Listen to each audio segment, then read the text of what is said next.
त्यागी संत बनो, कहीं मोहित ना हो, लोभ लालच भी मत करो, कुछ नहीं करना है। एक भक्त यहाँ दर्शन के लिए आया, उसका बटुआ गिर गया बेचारे का, उसमें 8,600 रुपये थे।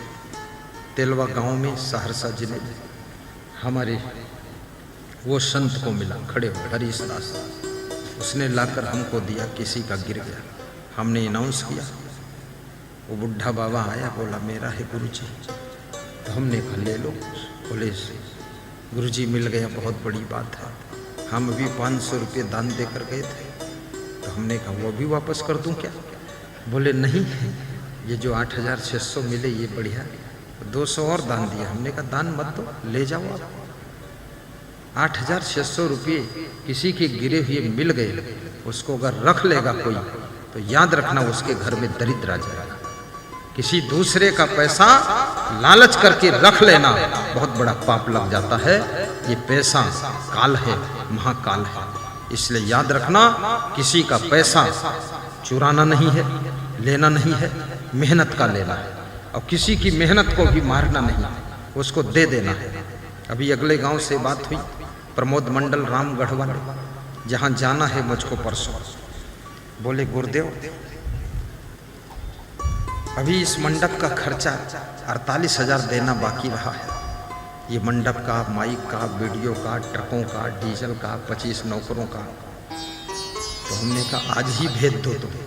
बोले आप आओगे तो कुछ हाथ में दे दूंगा। हमने कहा हाथ में मत दो, साथ में दे दो, भेजो तुम। मंडप वाले खुश हो जाएंगे, तेल डालेंगे, नौकरों को वेतन देंगे। उसमें लफड़ा क्यों पालते हो? बात को दे देंगे। क्यों बात को देंगे? पहले दे देंगे, डीजल पहले पड़ेगा और पैसा बात को दोगे। तो ये बुद्धिमानी थोड़े, फट से दे देना। और किसी की मेहनत का पैसा जो मारता है वो व्यक्ति कभी सुखी नहीं हो सकता। किसी का उधार लिया हुआ धन जो वापस नहीं लौटाता है उसको बहुत बड़ा पाप लग जाता है, वो कभी उन्नति नहीं कर सकता। और किसी से जो अधिक ब्याज लेता है वो कभी स्वस्थ नहीं रह सकता है। ज़्यादा % ब्याज लगाकर गरीब लोगों को खूब 2%, 3%, 4% मासिक लगा दिया तो बर्बाद हो गया गरीब आदमी। थोड़ा दया भाव रखो, इतना पैसा मत लो। गरीब है, बेटी के विवाह के लिए 1 लाख तुमसे उधार लिया है, ब्याज दे रहा है, जब वापस करे उससे बता दो अगर 1 महीने में वापस करोगे तो केवल 1,000 ब्याज पड़ेगा, और 2 महीने में वापस करोगे 2,000। और यदि आप 1 साल में वापस करोगे तो सभी लोग ले रहे हैं 4%, तो मैं लूँगा आपसे 1.5%। तुम्हारी बेटी हमारी बेटी है, सहयोग करो। परहित सरिस धर्म नहीं भाई। कन्यादान में मदद करना बहुत बड़े पुण्य का कार्य होता है, क्योंकि कन्या एक ऐसी प्राणी है जिसको किसी का सहारा चाहिए, बिना सहारा क्यों नहीं रह पाएगी। इसलिए कन्या के विवाह में मदद करना चाहिए। और मैं ये भी कहूँगा जिनके ज़्यादा कन्या है टेंशन मत करो। महाराजा दशरथ और महाराजा जनक से सीखो। राजा जनक ने अपनी 4 बेटियों का विवाह एक साथ किया था, और राजा दशरथ ने अपने 4 बेटों का विवाह एक साथ किया था। एक ही बार में बैंड बाजा बजा, एक ही बार जनरेटर चला, एक ही बार पटाखा वगैरह फूटे, और एक ही बार मेहमान सब खा खू लिए, और एक ही बार में सब खर्चा निपट गया, और 4 का विवाह निपट गया। अब 4 कन्याएं हैं, हर साल तुम तंबू बजावत जा रहे हो, तुम बूढ़ा ओ तो तुम बर्बाद तो हो ही जाओगे, तुम्हारी बुद्धि नहीं है। भगवान के पिताजी से सीख लो। भगवान राजा थे, महाराजा दशरथ चक्रवर्ती सम्राट थे, फिर भी उसने बुद्धि लड़ाया कि 4 बेटे जवान हो चुके हैं, 1-1 साल 2-2 साल का अंतर कहाँ है। खीर खाकर पैदा हुए, साथ में पैदा हुई, तो 4 की शादी कर दो। एक की करोगे तो दूसरा ललचाता रहेगा फालतू, और तीसरा टेंशन में रहेगा कि हमारे देखो कब करी है, और चौथा जो है बेहोश हो जाए कि पिताजी के बुद्धि नहीं, जब साधक बराबर ही पैदा भेन तो साधक निपटाओ। और उधर कन्याएं भी, राजा कुशध्वज राजा जनक के भाई थे, उनकी कन्याएं थी और राजा जनक की सीता, सबका मिलाकर एक साथ विवाह कर दिया। कन्याओं को भी टेंशन खत्म हो गई। नहीं तो मांडवी सोचती देखो हमारा कब विवाह होगा, और श्रुत कीर्ति सोचती हमारा कब नंबर आएगा। और एक ही घर में पहुंच गई सब, बस आराम से रहो जाकर। अनेक घर हो या एक घर हो, लेकिन अगर लड़के लड़की शादी योग्य हो गए हैं तो एक साथ कर दो, आपका 80% खर्चा बच जाएगा। बुद्धिमान बनो कि रोज रोज टंटम मत पालो, रोज ढोल बजा जाए रहे।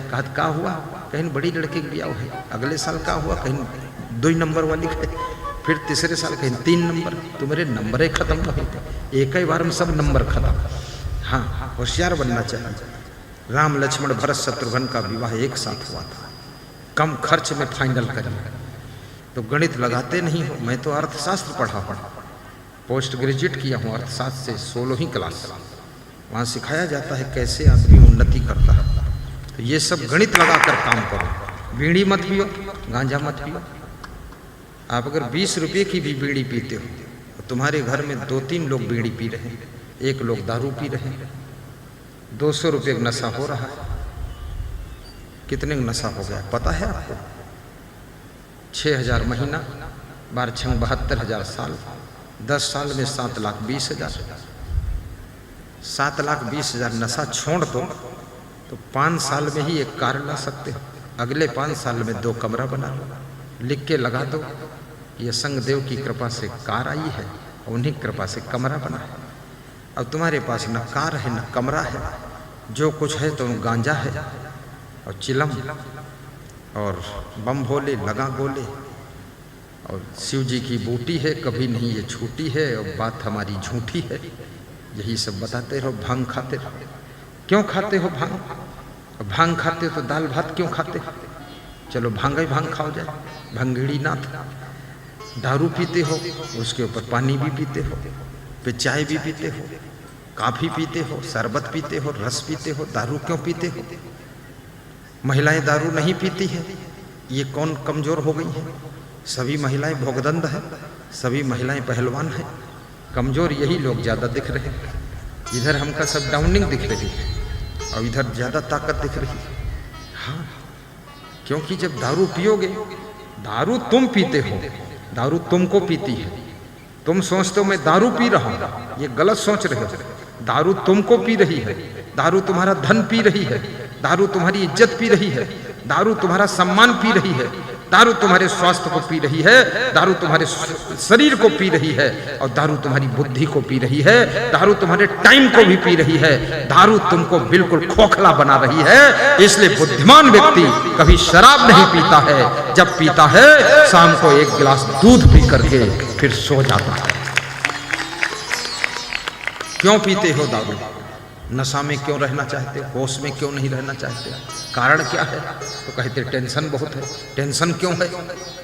टेंशन क्यों है? काम नहीं करोगे टेंशन होगी, उल्टा काम करोगे टेंशन होगी, पढ़ाई नहीं करोगे टेंशन होगी, बच्चों को कंट्रोल में नहीं रखोगे टेंशन होगी, अपने लड़के लड़कियों को कंट्रोल में भी रखो। इधर उधर क्यों घूम रहे हैं?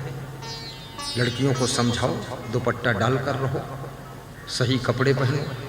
आधे फटे कटे लटे कपड़े क्यों पहनती हो? कहीं टांग खुल्ला, कहीं पेट खुल्ला, क्या जरूरत है इसकी? इससे बेविचार बढ़ेगा, गलत काम होंगे, फिर चिल्लपो मचेगी, इज्जत जाएगी। जरूरत क्या है? सवंग ढाक कर रहो, चरित्र बनाकर रहो। ये विषय भोगों के लिए जिंदगी नहीं है। ये संसार में मनुष्य का जीवन ये सब लफड़ा पचड़ा के लिए नहीं मिला है। अरे मनुष्य का जीवन पाने के लिए देवी देवता तरसते हैं, मनुष्य का जीवन पाने के लिए बड़े बड़े भगवान तरसते हैं, और मनुष्य का जीवन पाने के लिए कीड़े मकोड़ों की आत्माएं भी तड़पती हैं। वो मनुष्य का जीवन पा करके तुम फैशन में बर्बाद, टेंशन में बर्बाद, व्यसन में बर्बाद, दुनिया का बवाल करने में बर्बाद। ये सब क्या कर रहे हैं? मनुष्य का शरीर राम को मिला था, वो भगवान बन गए। मनुष्य का शरीर कृष्ण को मिला था, वो भी भगवान बन गए। मनुष्य का शरीर कबीर को मिला था, वो महान संत बन गए। मनुष्य का शरीर बुद्ध को मिला था, बुद्ध भगवान बन गए। मनुष्य का शरीर स्वामी महावीर को मिला था, महावीर भगवान बन गए। और मनुष्य का शरीर तुमको मिला, तुम दरुहा बन गए, बुद्धो आदमी कहीं का। अरे भगवान न बन सको इतने महान न बन सको तो कम से कम इंसान बन करके जियो, ताकि तुम्हारा सम्मान बना रहे। जोर से ताली बजाया करो।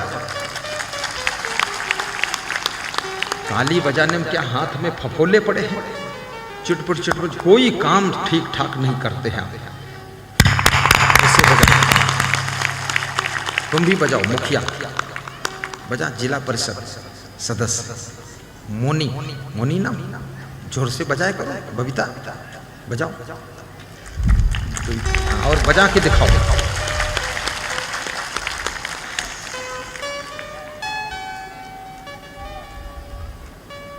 फकीरों की दुनिया अजब है निराली,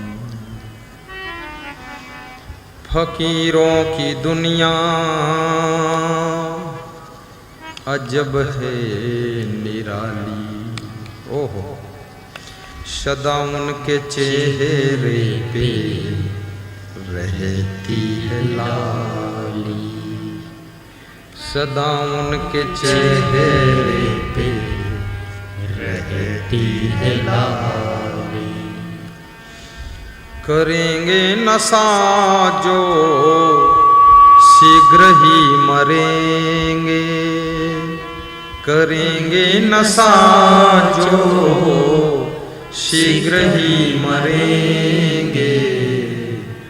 बिना भक्ति के वे कैसे तरेंगे, बिना भक्ति के वे कैसे तरेंगे।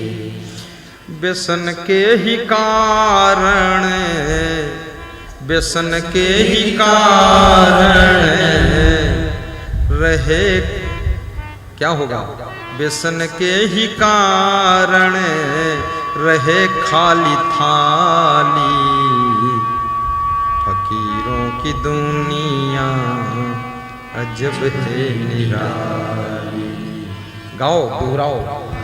फकीरों की दुनिया अजब है निराली, सदा उनके चेहरे पे रहती है लाली, सदा उनके चेहरे पे रहती है लाली, सदा उनके चेहरे पे रहती है लाली।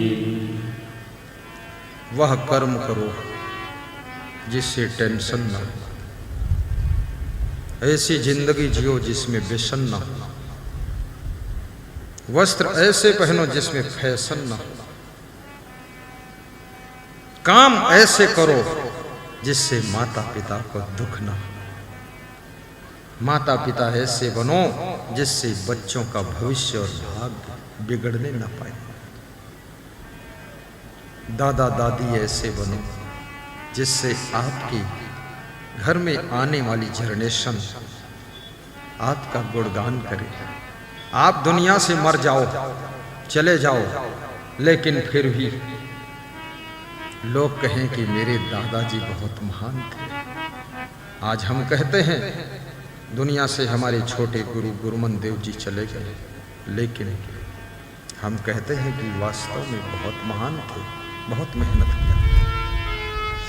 दीपक बुझने के बाद उजाले की कीमत पता चलती है, आदमी के चले जाने के बाद उसके महत्व का पता चलता है। याद रखना, जब तक तुम्हारे साथ में तुम्हारा गुरु है उसके महत्व को तुम उतना समझ नहीं पाते हो। जब तक तुम्हारे ऊपर तुम्हारे माता पिता दादा दादी का हाथ है उसकी कीमत को तुम समझ नहीं पाते हो।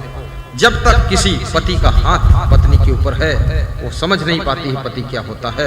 जब वे सब संसार छोड़कर चले जाते हैं तो शिष्यों को भी पता चलता है कि मेरे गुरु की क्या लीला परंपार थी, और पुत्रों को पता चलता है, पुत्रियों को, कि मेरे माता पिता की छाया मुझ पर कितनी थी, और पत्नी को पता चलता है कि मेरे पति का कितना बड़ा मेरा साथ था। याद रखना, इसलिए दीपक की कीमत जब तक जल रहा है उसी समय करो, बुझने के बाद उसके उजाले का महत्व समझते हो, जलते हुए दीपक के उजाले का महत्व समझो। पति का महत्व समझो, पत्नी का महत्व समझो, गुरु का महत्व समझो, शिष्यों का महत्व समझो, पुत्र पुत्री का भी महत्व समझो, पुतोहू का भी महत्व समझो। याद रखना तुम्हारे घर का बच्चा बच्चा, नारी सभी महत्वपूर्ण है। और आपके घर में जितने भी बूढ़े दादा रहते हैं, दादी रहती है, वो भी आपके घर की शोभा है, घर की शोभा है। और घर के पहरेदार हैं, घर के रक्षक हैं। और रक्षक को संरक्षक कहते हैं, और मैं उसको रक्षक कहता हूँ। बिना वेतन के, बिना कहे घर बचाते रहते हैं। पश्चिम चंपारण में मेरा प्रोग्राम था, जिनके घर में ठहरा था, एक बुजुर्ग आदमी बैठे थे। हमने कहा बाबा सत्संग में चलो। बोले हम घर बचाएंगे गुरुजी, सब बेटे बहू गए हैं और आपका सामान भी है, और हम डंडा लेकर बैठे रहेंगे, घर की रक्षा करेंगे।